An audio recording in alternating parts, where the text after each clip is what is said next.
In this paper, I'll briefly explore the configuration of a long-running, institutionally based interdisciplinary journal published at Warwick, focusing on our twin dissemination developmental missions. Illuminated by conversations with my associate editors, I'll also briefly problematise balancing aspiration with pragmatism. The Exchanges journal has been published by the University of Warwick since 2013 and was originally launched as a collaborative effort by participants within our Institute of Advanced Studies Early Career Researchers programme, which itself recruits from among local PhD finalists with a focus towards enhancing their professional development. Exchanges would typify itself as an online, peer-reviewed, open-access, scholar-led, international, interdisciplinary academic research journal, primarily by and for early career researchers. Published twice annually, our remit has always been to incorporate work largely, but not exclusively, from early career academics in any discipline. Targeted at an envisaged broad academic audience, something which resonates with our ongoing association with the IAS's fellowship programs. We accept and publish quality-assured manuscripts, but with the expectation that these should incorporate interdisciplinary work and thinking, or at least be tailored for a scholarly transdisciplinary readership. While we publish peer-reviewed articles, we also include editorially reviewed interviews and critical reflexive pieces too. Not only work which passes our review controls will be published, although while we do reject manuscripts for quality reasons, we decline to engage in impact games by only seeking to publish top-drawer articles, simply to enhance our esteemed credentials. As Exchanges originated as a typically institutionally hosted journal project, much of our early submissions derived from scholars associated with Warwick. However, as the journal matured, increasingly we recognised diverse disciplinary and global contributing community were essential for the title's longevity. Hence, we progressively look to decouple from our native institutional centricity and ambition exemplified through our increasingly diverse editorial board and international contributors. Similar to many other institutionally hosted titles, we operate in what is termed the Diamond Open Access model, openly available at point of publication without author fees or profit motives. Moreover, as we publish work under a CC BY licence, as we aim to adhere to a Libra OA ideal, this additionally makes us comply with most funder mandates. Practically, our operations are resourced in three ways, with the main infrastructure provided by Warwick's University Press running on the Open Journal Systems platform and technical support underwritten by the library's scholarly communication team. The second element is the salaried editor-in-chief, since early 2018 myself, hosted and funded by the IAS, although only on a part-time basis. My role is to oversee and coordinate all operations, policy and developments of the journal on behalf of our editorial board, while variously contributing to local academic communication training initiatives. The third resource element is the contribution from my sub-editors, who also comprise the journal's editorial board. Sub-editors contribute four major activities in that they advise on policy, conduct promotional activities, maintain contributor relationships, and crucially manage peer review and copy editing. Board membership was initially largely drawn from Warwick's early career fellows before we increasingly moved to recruit externally from Warwick's global research partner institutions.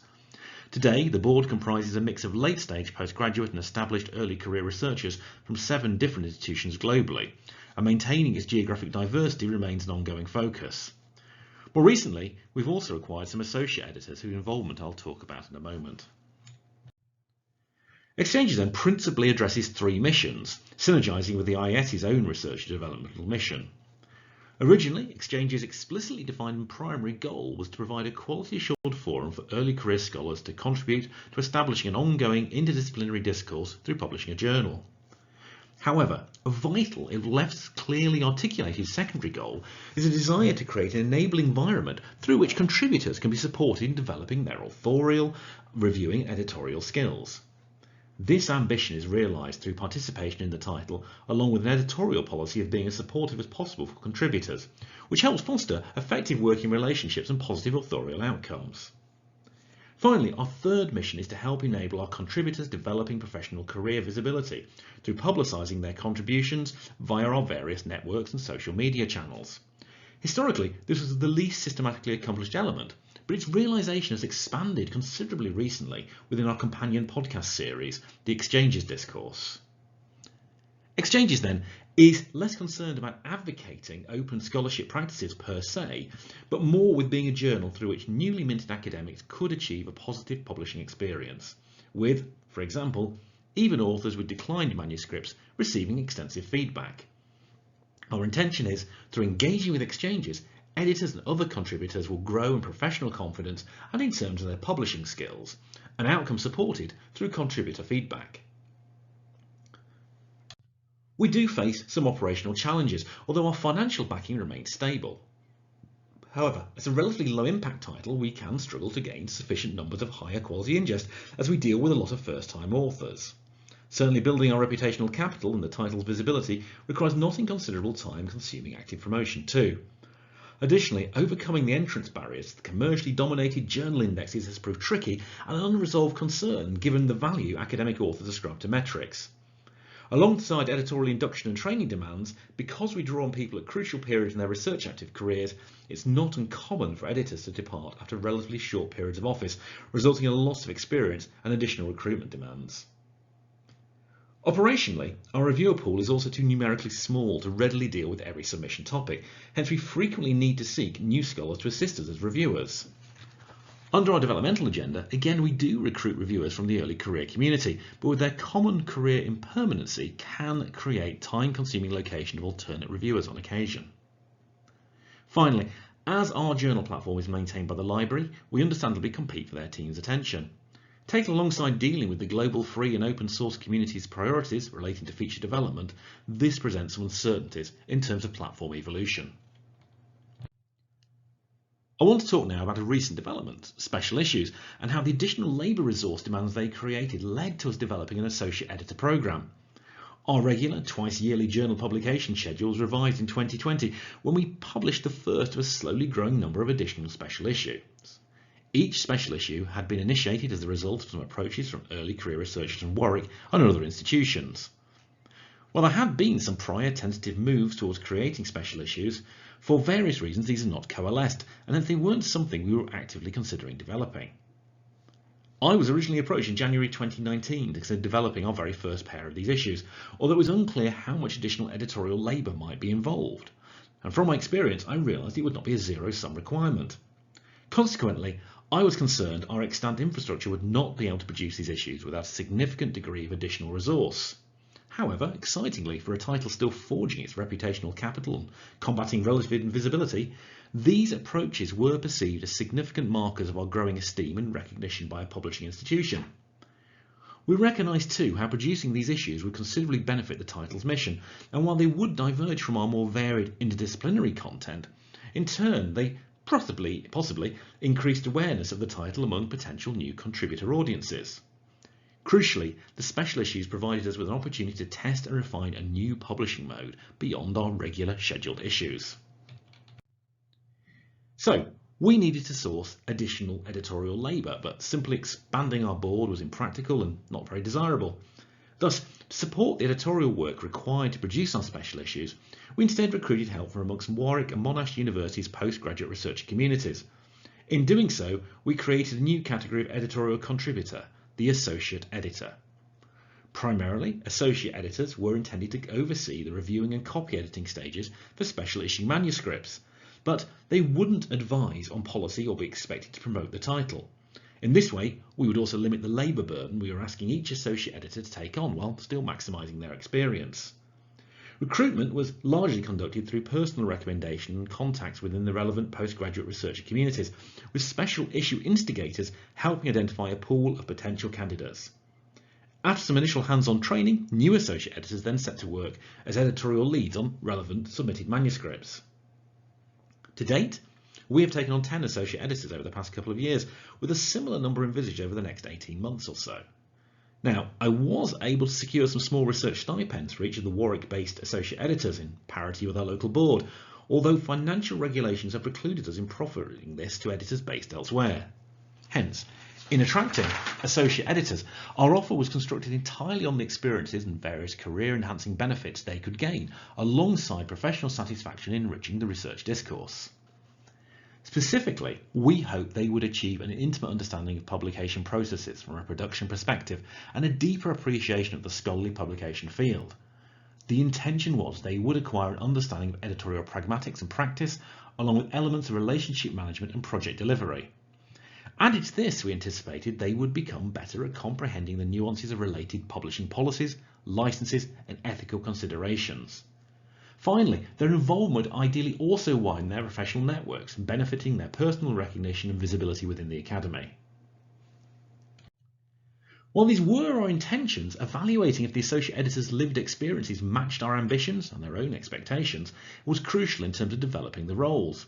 Hence, I conducted some qualitative semi-structured interviews with each associate editor after a year in post to explore these outcomes. And from these conversations, 3 clear areas of recognised benefits emerged relating to publishing skills, personal development, and professional and career enhancing experience. Firstly, associate editors recognised they had acquired a deeper appreciation for platforms and workflows involved in academic publishing and related activities, particularly within peer review. However, only previously having experienced receiving reviews of authors, they were able to better perceive the nuances of dealing with differences of reviewer opinion and negotiating revision requirements with authors. Moreover, they also gained skills in maintaining working relationships with authors over a protracted period. Additionally, associate editors appreciated why reviewing could take such a considerable period to accomplish. Alongside this, through identifying and communicating concerns within other scholars' work, their editorial scrutiny of their own writing outputs had improved.